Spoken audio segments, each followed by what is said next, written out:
An international race is picking up speed. To see our universe for what it really is, and how it came to be.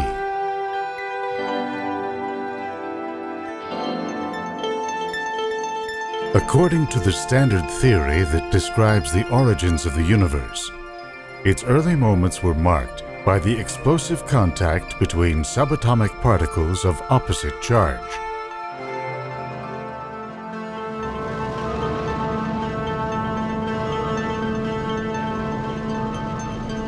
Scientists are now focusing their most powerful technologies on an effort to figure out exactly what happened.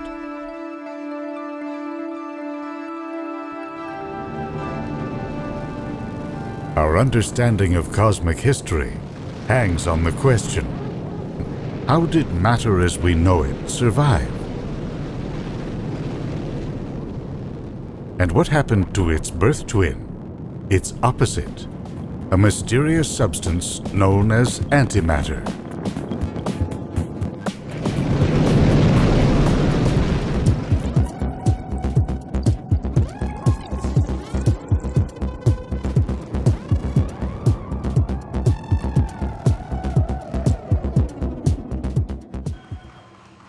A crew of astronauts is making its way to a launch pad at the Kennedy Space Center in Florida.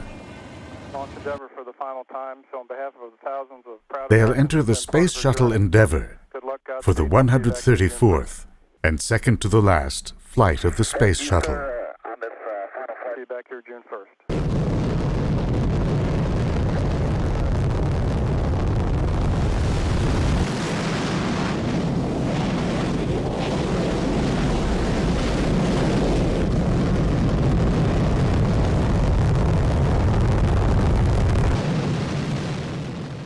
Little noticed in the publicity surrounding the close of this storied program is the cargo bolted into Endeavour's hold.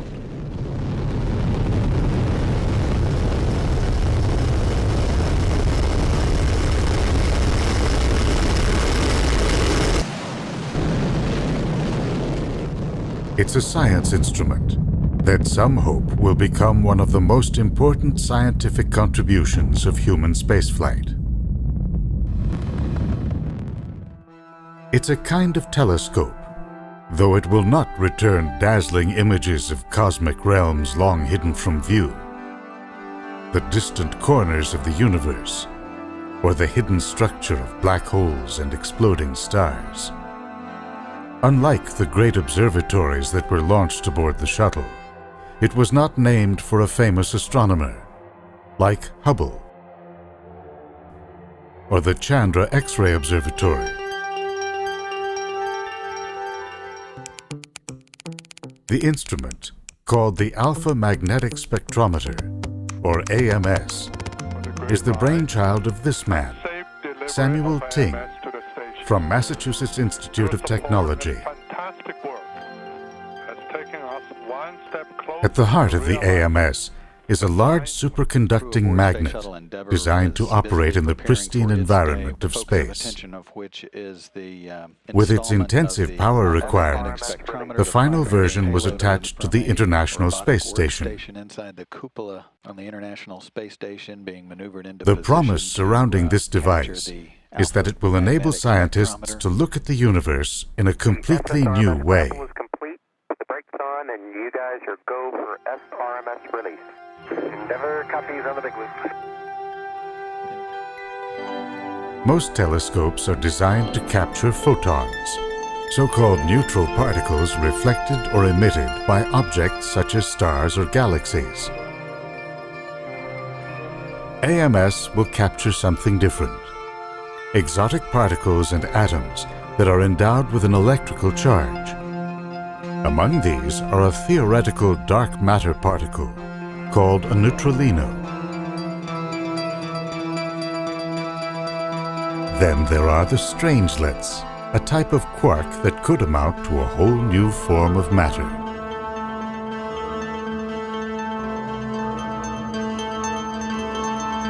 The instrument is tuned to capture cosmic rays at high energy, hurled out by supernova explosions or the turbulent regions surrounding black holes.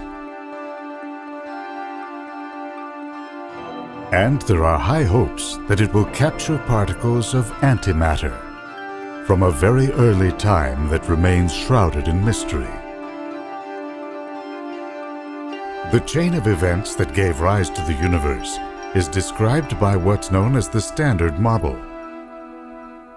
It's a theory in the scientific sense, in that it combines a body of observations, experimental evidence, and physical laws into a consistent overall picture. But this picture is not necessarily complete.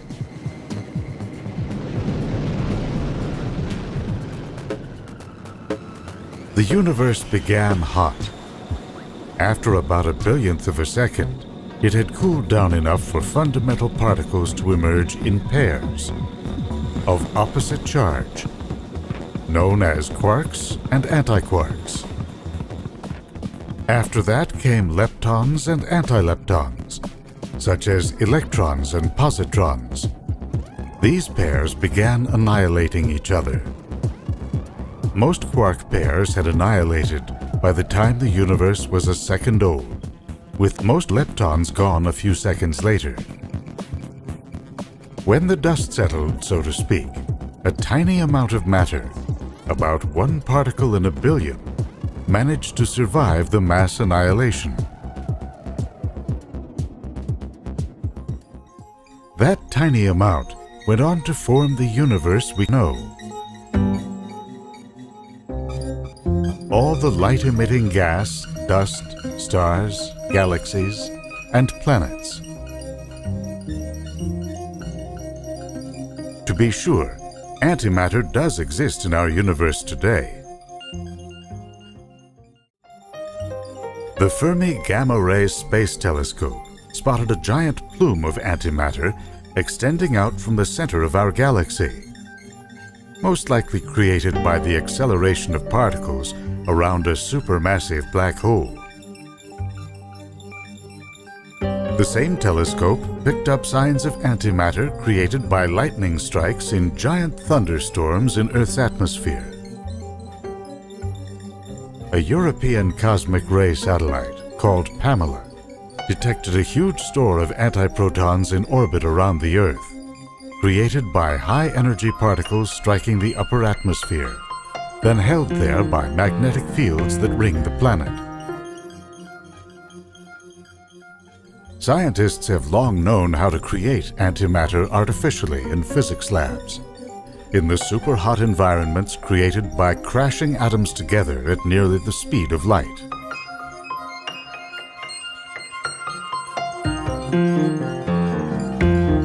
Here is one of the biggest and most enduring mysteries in science. Why do we live in a matter-dominated universe? What process caused matter to survive and antimatter to all but disappear? One possibility, that large amounts of antimatter have survived down the eons alongside matter. That was the view of the German-born physicist Arthur Schuster, who appears to have coined the term antimatter in 1898. He imagined that its opposite charge would allow it to act as a counter to gravity.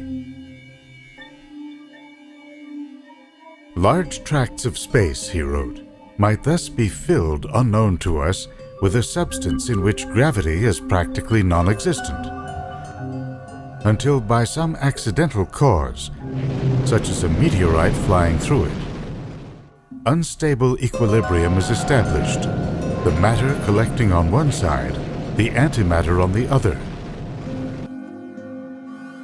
until two worlds are formed, separating from each other, never to unite again.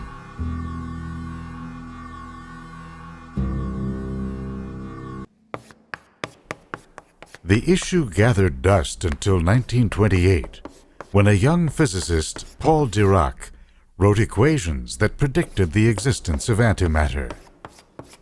Dirac showed that every type of particle has a twin, exactly identical but of opposite charge. So for every proton, there's an antiproton. For every electron, there's a positron. For every neutron, an antineutron. Within them are quarks, and their twins, the antiquarks. As Dirac saw it, the electron and the positron are mirror images of each other. With all the same properties, they would behave in exactly the same way, whether in realms of matter or antimatter. In his Nobel Prize lecture in 1933, Dirac pondered a larger reality for antimatter.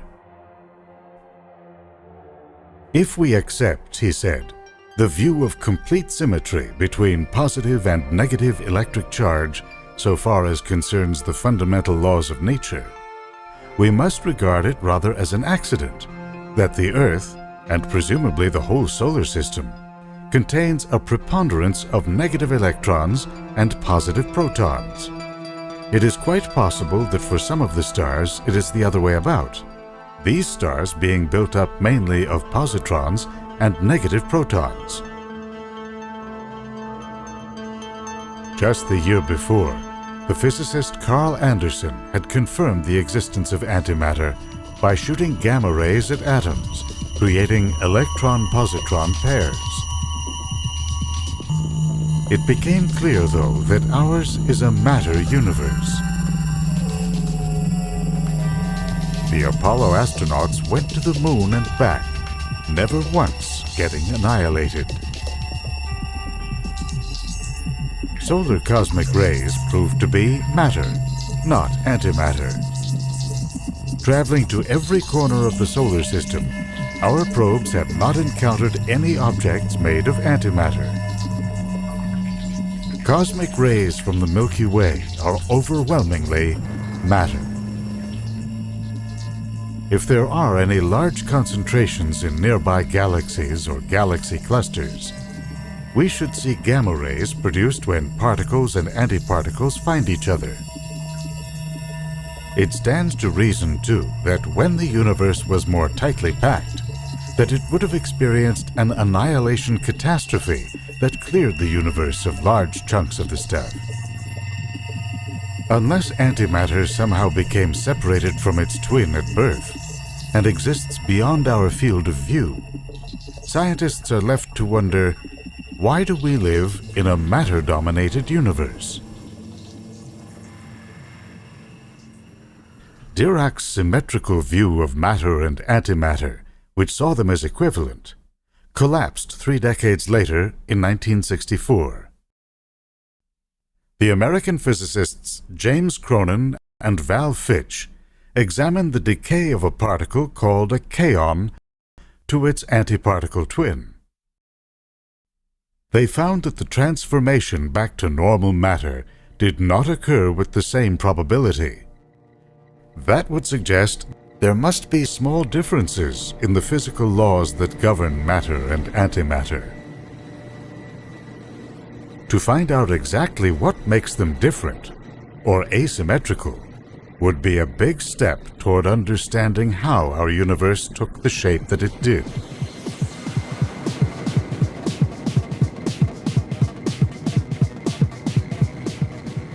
That's why physicists are hot on the trail of antimatter, with new technologies designed to give them a closer look at this strange substance in nature and in the lab.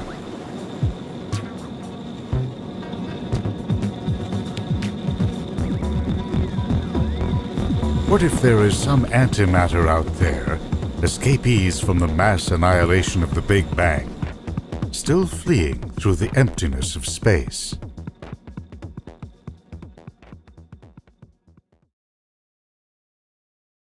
The crew of Endeavour placed the AMS instrument on the International Space Station in May 2011.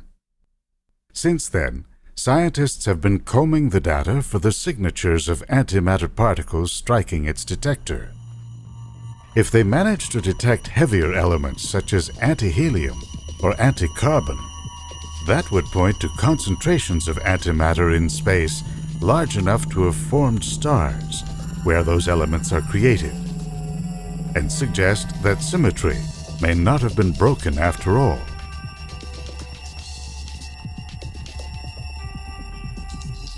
Such heavier anti-atoms can exist.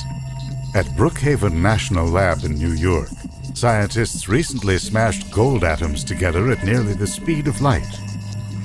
From about 1 billion individual collisions, its detectors recorded the presence of 18 antihelium atoms, atoms with 2 antiprotons and 2 antineutrons.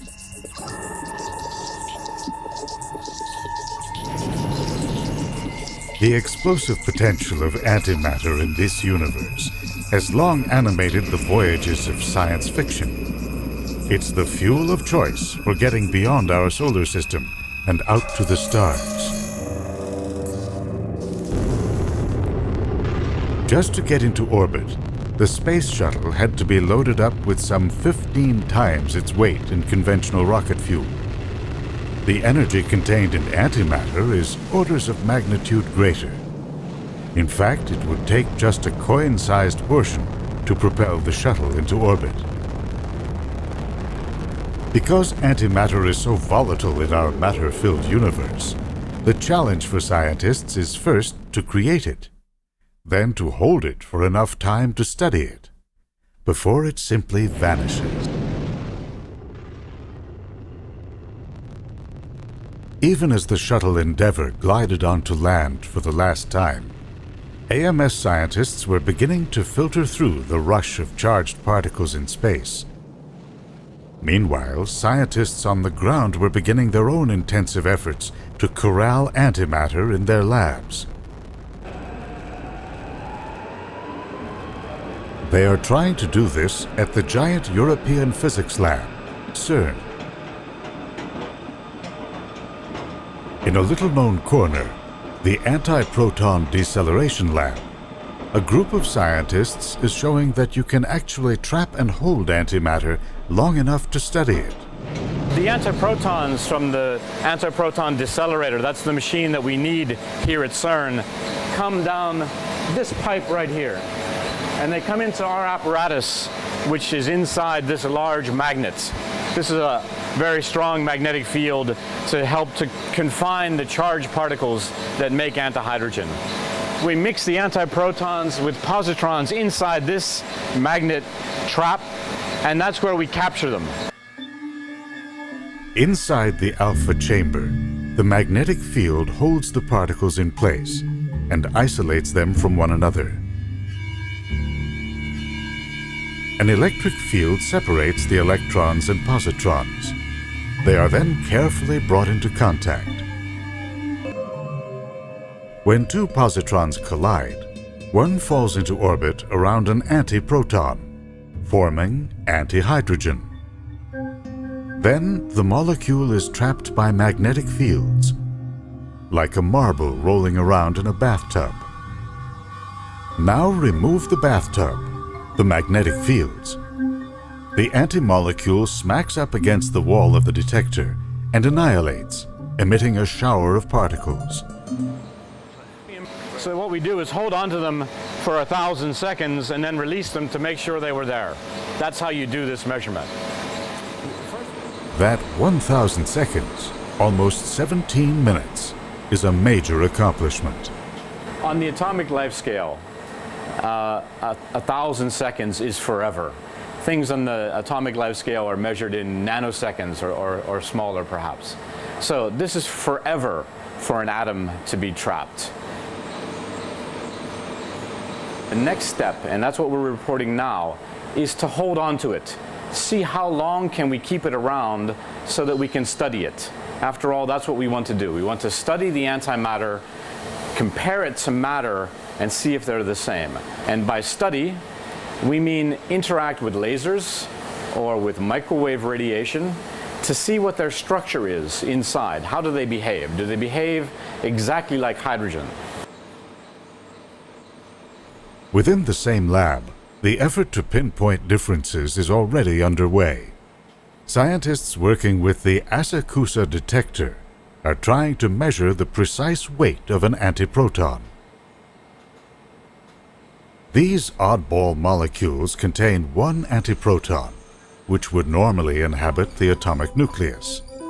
Instead, it orbits the nucleus in place of an electron. It survives microseconds in the detector, but that's enough for the scientists to hit it with a pair of lasers. The molecule blows apart on impact, and that enables them to calculate the weight of its components. We've measured to a precision of 9 digits. And we found that the antimatter, the antiproton mass, is exactly the same as the proton mass, so therefore 9 digits of precision. If they find there's a difference, it's bound to be subtle.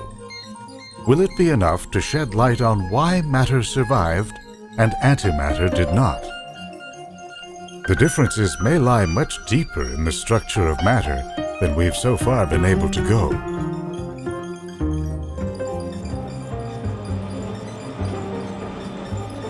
Scientists are now preparing to throw a new generation of powerful technologies at the problem. At the Large Hadron Collider at CERN, they can send atoms whipping around a 27-kilometer tunnel and into ultra-high energy collisions. Looking at the zoo of particles that splatter onto the walls of the detectors, they are hoping to find differences between quarks and their anti-quark counterparts. One recent computer calculation performed at Columbia University unveiled differences between quarks and antiquarks when it was assumed that these particles interact with dimensions beyond the 4 that define the universe we experience. Still, its authors wondered whether the differences are enough to account for our matter-filled universe. Understanding the asymmetry between matter and antimatter is one of the most important quests in modern cosmology, because it would help expand, or perhaps even challenge, aspects of the Standard Model. The clash of these opposite forms in the early universe harks back to William Blake's poem. What immortal hand or eye could frame thy fearful symmetry? We now ask, what in the chaotic birth of time and space could break nature's symmetry and set our universe in motion?